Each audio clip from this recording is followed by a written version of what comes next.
باقی بہت ساری چیزیں لوگوں نے اپنی طرف سے بنا لی ہیں جن کا کسی حدیث سے قرآن سے کہیں ثبوت نہیں ہے۔ مثلا لوگوں میں مشہور ہے کہ آدم علیہ السلام اس دن پیدا ہوئے تھے، یا حضرت ابراہیم علیہ السلام اس دن پیدا ہوئے تھے، یا قیامت اس دن آئے گی۔ اس قسم کے جو باتیں ہیں ان کا کہیں قرآن و حدیث میں ثبوت نہیں آیا۔ جتنا ثبوت ہے میں نے عرض کر دیا۔ تاریخی اگر واقعہ کوئی اس سے وابستہ ہے تو موسیٰ علیہ السلام کا۔ ایک اور غلط فہمی یہ بھی ہے کہ بعض لوگ عاشورہ کی حرمت اور اس کی عظمت اس وجہ سے سمجھتے ہیں کہ اس دن میں حضرت حسین رضی اللہ تعالیٰ عنہ کی شہادت واقع ہوئی۔ اس میں کوئی شک نہیں کہ حضرت حسین رضی اللہ تعالیٰ عنہ کی شہادت بڑا ہی المناک واقعہ ہے ہماری تاریخ کا، لیکن عاشورہ کی حرمت اس کی وجہ سے نہیں۔ حرمت تو میں نے عرض کیا پہلے سے چلی آ رہی ہے، ابراہیم علیہ السلام کے وقت سے چلی آ رہی ہے، بلکہ حضرت حسین رضی اللہ تعالیٰ عنہ کی فضیلت میں ایک فضیلت یہ بھی ہے کہ ان کی شہادت اللہ تبارک و تعالیٰ نے مقدر فرمائی عاشورہ کے دن، تو یہ ان کی فضیلت ہے، لیکن اس کی وجہ سے محرم کے اندر کوئی فضیلت عائد نہیں ہوتی۔ اور بے شک حضرت حسین رضی اللہ عنہ کی شہادت کا واقعہ بڑا ہماری تاریخ کا المناک واقعہ ہے۔ نبی کریم سرور عالم صلی اللہ علیہ وسلم کے نواسے، آپ کے جگر گوشہ، وہ اس طرح شہید ہوئے مظلومانہ انداز میں، تو یہ ایک بہت ہی بڑا کربناک اور المناک واقعہ ہے۔ لیکن اللہ تبارک و تعالیٰ نے ہمیں یہ تلقین فرمائی ہے، نبی کریم سرور عالم صلی اللہ علیہ وسلم کی تلقین یہ ہے، کسی کی بھی وفات ہو، کسی کی بھی شہادت ہو، تو نبی کریم سرور عالم صلی اللہ علیہ وسلم نے یہ فرمایا کہ اس موقع پر ماتم کرنا، گریبان چاک کرنا، اپنے گالوں کی پٹائی کرنا، اس کو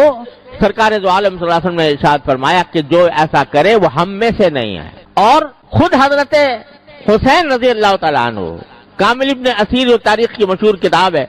اس کے اندر لکھا ہے کہ حضرت حسین رضی اللہ تعالیٰ عنہ نے اپنی وفات سے اپنی شہادت سے 2 روز پہلے یا 3 روز پہلے اپنی بہن حضرت زینب رضی اللہ تعالیٰ عنہ ان کو وصیت کی کہ بہن، یہ الفاظ میری پیاری بہن، یہ الفاظ ہے، میری پیاری بہن اگر میں شہید ہو گیا تو میرے اوپر نہ گریبان چاک کرنا، نہ اپنے گالوں کو مارنا، اور نہ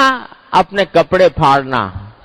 یہ وصیت فرمائی حضرت حسین رضی اللہ تعالیٰ عنہ۔ لہذا اس قسم کی جو کارروائیاں کی جاتی ہیں وہ نبی کریم صلی اللہ علیہ وسلم کے احکام کی بھی خلاف ورزی ہے، اور خود حضرت حسین رضی اللہ تعالیٰ عنہ کے احکام کی بھی خلاف ورزی ہے۔ یہ بات مناسب اور نصیحت کے انداز میں ان لوگوں سے کہہ دینی چاہیے کہ جو یہ کام کرتے ہیں۔ لیکن یہ بھی ساتھ میں عرض کر دوں کہ بندے کا کام یہ ہے کہ وہ حق کی بات حق طریقے سے، حق نیت سے اور نصیحت کے انداز میں، شفقت اور محبت کے انداز میں پہنچا دے اس شخص کو جو غلط راستے پر ہے۔ لیکن پھر اس کی ذمہ داری ہے کہ وہ حق کو اختیار کرتا ہے یا باطل کو اختیار کرتا ہے۔ انسان کو اس بات کا مکلف نہیں کیا گیا کہ وہ زبردستی دوسرے کو اپنی بات منوائے۔ قرآن کریم کی وہ آیت جو میں نے پچھلے جمعہ میں پڑھی تھی،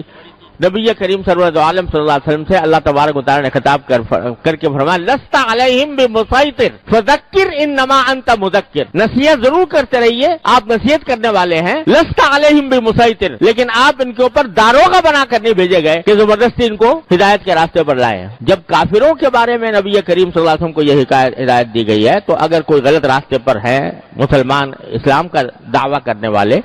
ان کو بھی محبت پیار سے بے شک سمجھا دو، لیکن کوئی آدمی داروغہ نہیں بنایا گیا کہ زبردستی اس کو مجبور کرے کہ نہیں تم میری بات مانو اور اپنی بات چھوڑو۔ لہذا یہ جو ہمارے معاشرے کے اندر یہ ایک